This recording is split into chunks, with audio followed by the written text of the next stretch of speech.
చిలకలూరపాడు నియోజకవర్గంలో తెలుగుదేశం పార్టీ గెలుపు ఖాయమన్నారు కూటమి అభ్యర్థి భాష్యం ప్రవీణ్.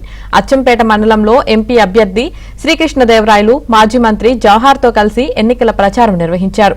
రాజధాని లేని రాష్ట్రంగా ఆంధ్రప్రదేశ్ను మార్చేశారన్నారు. 3 రాజధానుల పేరుతో రాష్ట్రాన్ని 3 ముక్కలు చేయాలని జగన్ చూశాడన్నారు.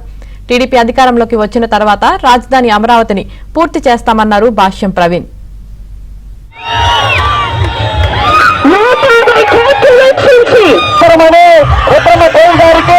మరి అదేవిధంగా వేదిక మీద దయచేసి అర్థం చేసుకోండి, అందరూ సహకరించండి.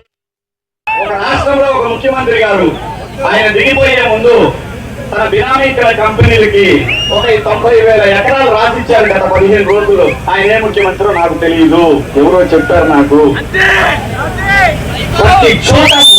ప్రతి చోట మోసం, ప్రతి చోట దగ, నమ్మిన ప్రతి వాడికి దగ, ఏ వర్గాలు నమ్ముకున్న దగ, లోపల వెళ్ళడం, 4 వేయడం, రాయించుకోవడం, ఇదే పని, ఇంకా రెండో పనే లేదు. ఇలాంటి పరిస్థితుల్లో ఉంది రాష్ట్రం. దయచేసి కొత్తగా ఓటులకు వచ్చిన వాళ్ళు మీ భవిష్యత్తు గురించి ఆలోచించుకోండి.